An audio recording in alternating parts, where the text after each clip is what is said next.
Welcome to the UnNoticed Entrepreneur.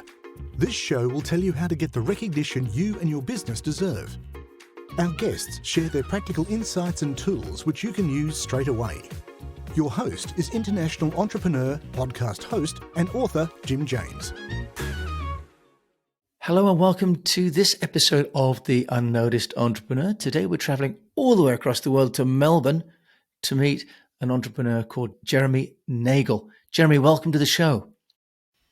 Thanks a lot for having me, Jim. Well, it's my pleasure because you started a company called Smooth Messenger in 2018 and then you sold it in 2022. So congratulations on building something and then getting an exit so quickly.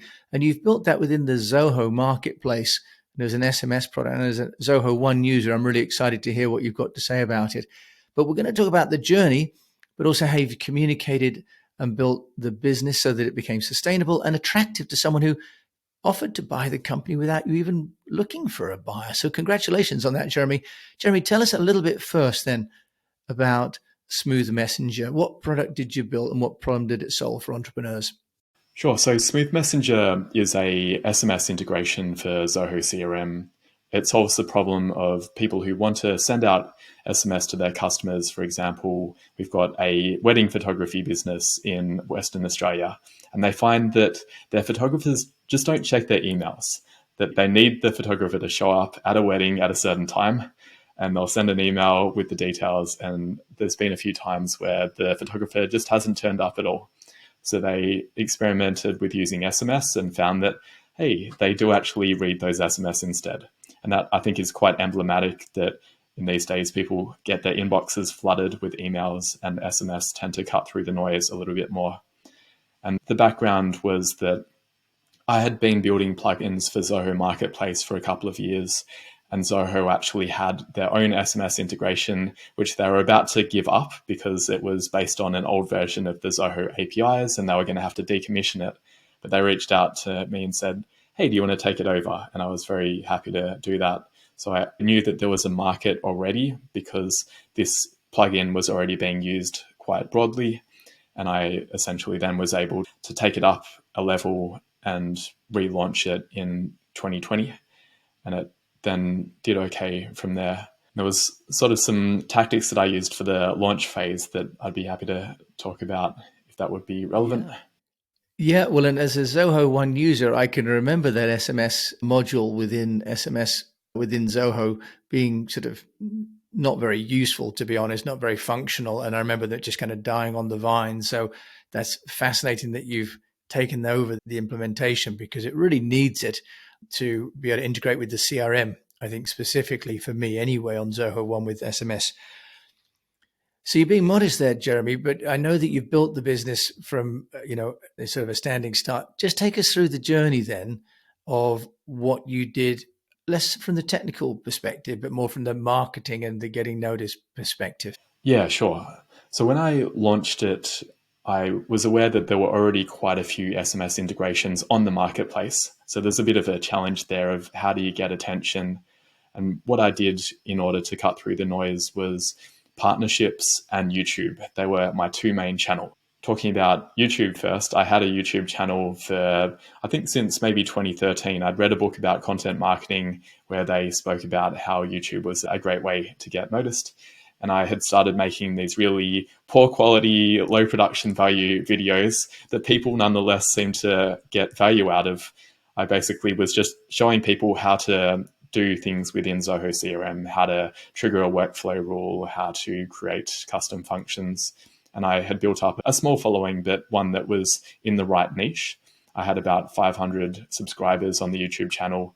And essentially when I went live with the SMS integration, they were my first customers, people who had been following me on YouTube and who liked what I was doing and who trusted me because they'd been watching my how-to videos and then willing to give it a go. And then the other aspect to it was the partnerships. So there was the partnership with Zoho in the sense that they had the old SMS plugin that could no longer be served by them.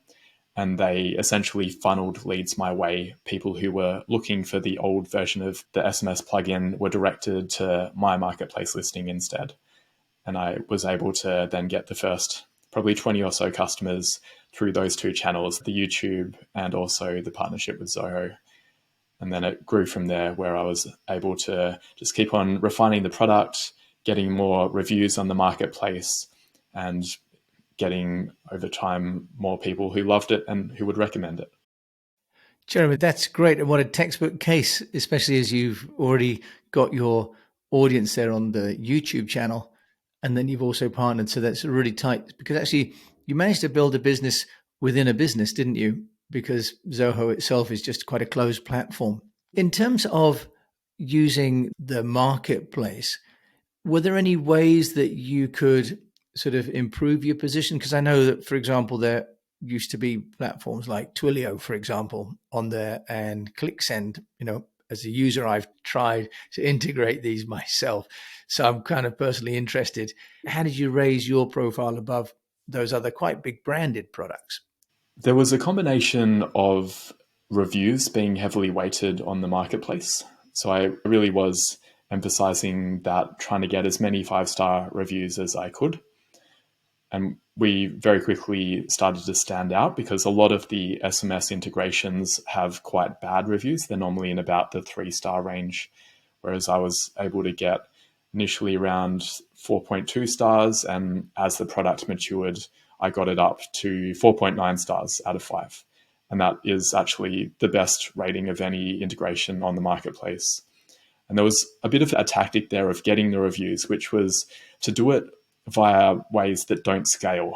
Because I guess the mindset that the best way to get reviews is maybe to send out a mass email to everyone. But I found that didn't work. People tended to ignore it. What seemed to work the best was I'd have a customer support call with a customer where they might have a problem, or they just wanted to be guided in how to use the product. And I'd fix it for them. I'd do a really good job. And they'd say, "Thanks so much. I really appreciate the time." And then I'd say, "It's no problem. Could you do me a favor and leave me a review?"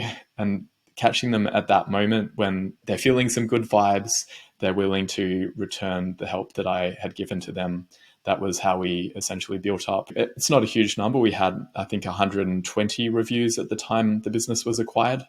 But that was one of the main things that the acquirer really liked about the product, that it did have those strong reviews. That's fantastic. Well, and I think that you say it's only 120, but I guess it's all relative, isn't it? If it's more than the others that have got reviews, and the reviews are of a greater stature, then it's relative, but also absolute, right? So congratulations on that, Jeremy. And how did you personalize at scale? Because that's, one of the problems, isn't it? That you talk about, you can have a conversation with the customer one at a time, you get to 400 or 500 customers. How do you tackle that? Because service at scale is a fundamental issue for everybody growing a business. Yeah, absolutely. And particularly for me, being in Australia, it was very hard to be able to handle the customer base, which was predominantly in North America and Europe. And I can't really wake up early enough to do a good job at serving them. So the way that I was able to scale there was I hired a customer support rep in El Salvador, and he was really crucial to the business. He was able to be actually better than me at customer support, because I'm not a very patient person. If someone doesn't read the instructions, I can get a bit grumpy, whereas he is so happy to just explain things again. And he was really pivotal to getting many of those reviews, because people loved working with him as well. How interesting. So you found a customer support person in El Salvador. Jeremy, you dropped that one in without a Steve. But I interviewed a chap called Richard Blank the other day, who has a call center in Costa Rica serving customers. El Salvador, how did you find a person? Was it a company? And what was the terms of engagement that you had with this person? The way that I found Francisco was I was on Upwork. I heavily use Upwork for recruitment, and I was looking for an agent in the Americas. I wasn't tied to a particular country. I interviewed a bunch of people, gave them trial projects, and it turned out that Francisco in El Salvador was the best of the bunch. And I've worked with him now for more than 2 years, and I've always enjoyed our interactions. He's just consistently reliable, good-natured, and he comes up with new ideas. So I feel very lucky to have met him, and he has been a key part of the business.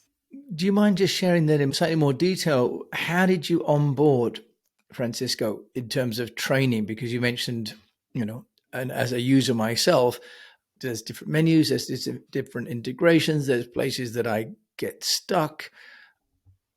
How did you make sure that he would be able to answer all those questions in the way that you might, perhaps with a bit more patience, as you've confessed? How did you educate and onboard Francisco?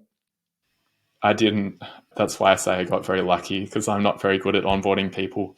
I think in some ways it was an effective approach because I wanted someone who would not need much handholding.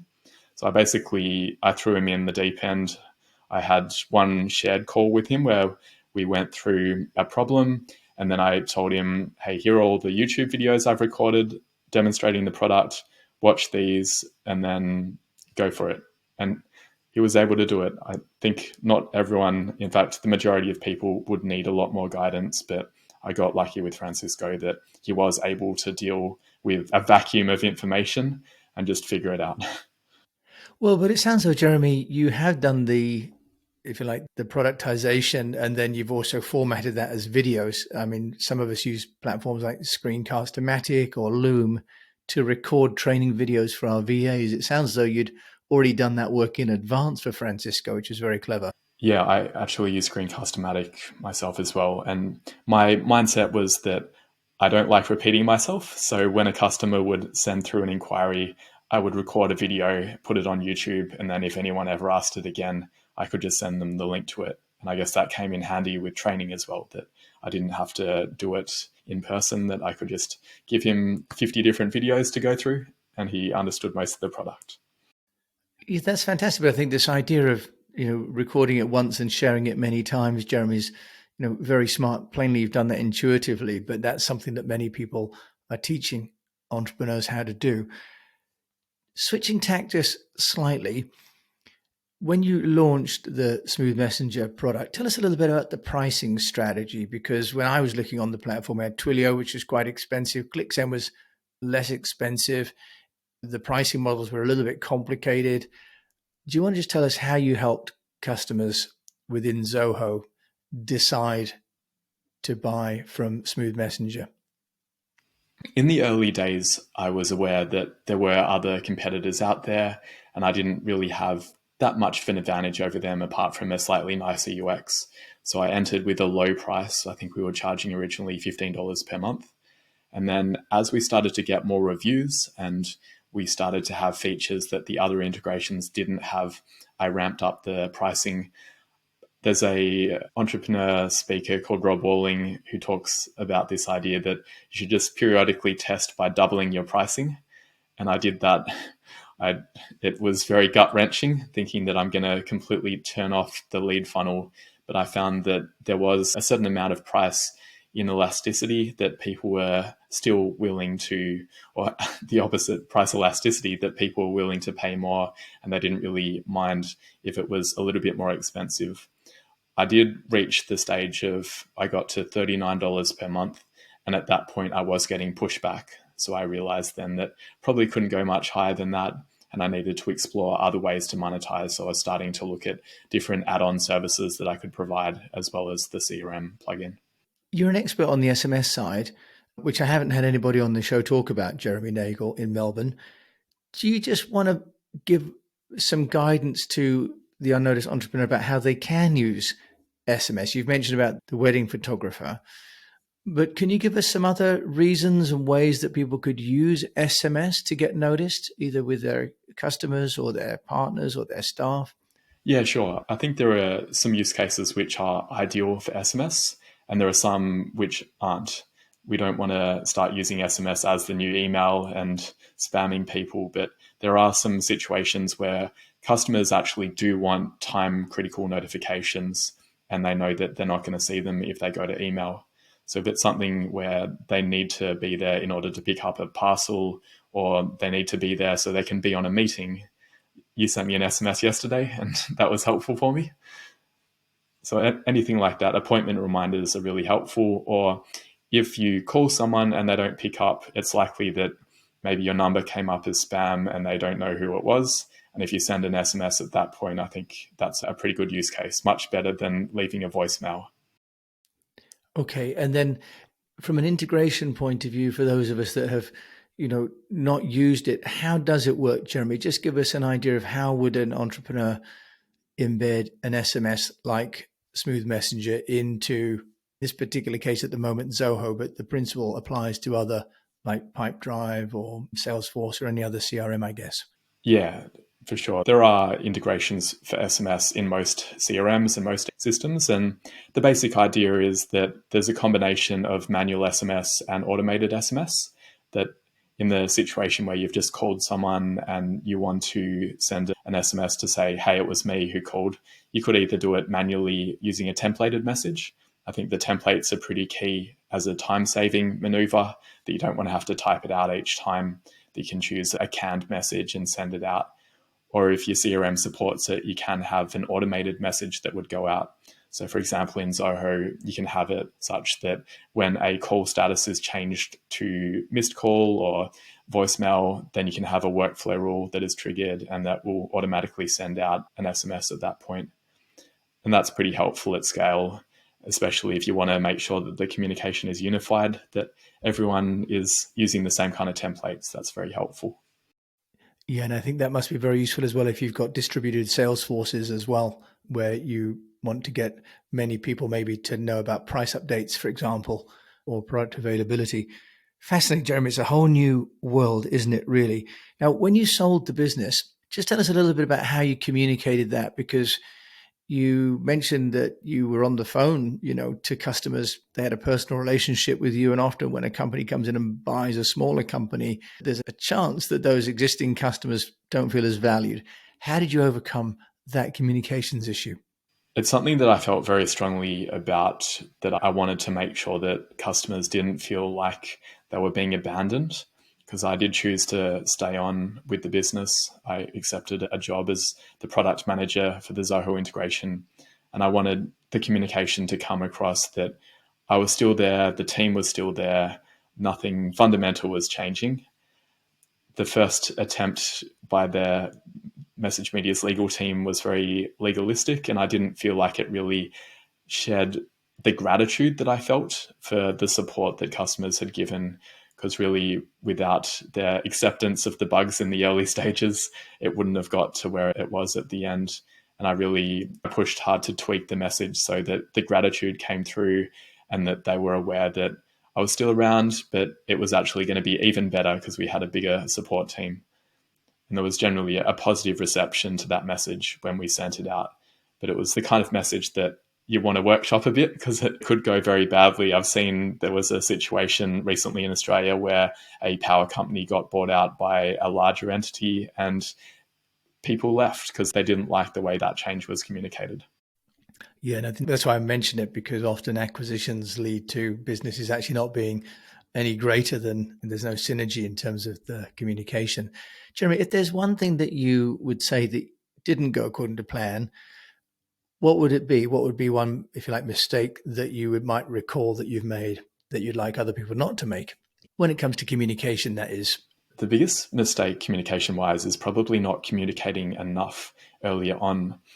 I probably only ever sent out 4 email campaigns in total over the 2 years that Smooth Messenger was under my control. And each email, the ones that I sent, it was either a feature announcement or there was a case where I was doing a pre-sale for the mobile app. And each email was basically worth quite a lot of money, in that I got new sales or referrals.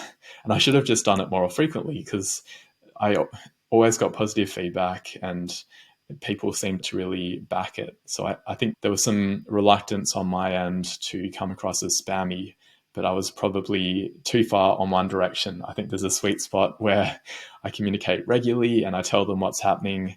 And then on the other side of the spectrum where maybe I'd be sending too many emails, but I wasn't at that point at all. And that was a mistake.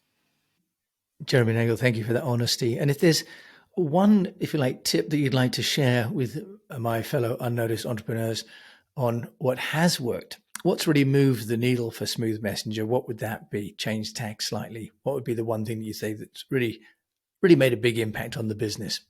It's been partnerships and the content marketing. So as well as the partnership with Zoho, I started working with other Zoho integration partners where they were working with businesses to set up their Zoho CRM. And they knew me because I'd been around the Zoho ecosystem for 10 years, and I started to form relationships where I basically gave them a kickback if they referred customers to me. And it wasn't that they were referring something dodgy. They would only do it if they liked the product as well. So it was a win-win where they benefited, the customer benefited because they had a good SMS integration, and I benefited because it's much easier to sell via a partner model. That's wonderful. And then the other thing that worked well was what I mentioned earlier about the low quality, low production value YouTube videos. I did improve the production value a bit over time, but I never really spent that much effort. It was more, if I had a 5-minute video that would go up on YouTube, I probably spent 15 minutes recording it and editing it. Screencast-O-Matic is really great for the editing. I definitely make a plug for them. I think they're called ScreenPal now, but they make it really easy to edit and be able to have something that you can upload immediately to YouTube. And I just kept on doing more videos. I had, I think, over 500 videos on YouTube, and I got it to around 1,500 subscribers. And that was a great channel for being able to get people who trusted the product that I was working on, and also what we were discussing earlier around streamlining the customer support, because I could just point to that video and they could follow it. One final thing on that point is that I also converted the videos into blog posts. Then I got someone to transcribe them and turn them into blog posts. And that's an effective way to repurpose. Yeah, you dropped another amazing piece of advice there. Thank you, Jeremy. Now, Jeremy, if people want to find out more about you, Jeremy Nagel in Melbourne, how can they get in touch with you? The best way is probably via my new project, Focus Bear, which is essentially a work-life balance app for entrepreneurs that I built to deal with the work-life balance challenges during the sale of Smooth Messenger. So that website is focusbear.io, and we've got a desktop and mobile app that is very helpful to me and hopefully for other people as well. Jeremy Nagel joining me from Melbourne in Australia. Very modest, but obviously very accomplished entrepreneur. Thank you so much for sharing your wisdom with us today. It was a pleasure. So you've been listening to Jeremy Nagel, who built, a niche application in a dedicated marketplace with Zoho and with great success, and used some really classic marketing techniques of content creation, video content, and partnership. So I'm sure that you've been as impressed as I have been with Jeremy this morning. If you've enjoyed this, do please share it with a fellow entrepreneur. And if you have liked the show, please do rate it on your player, because it really, really helps. And until we meet again, I just do encourage you to keep on communicating. Thank you for listening.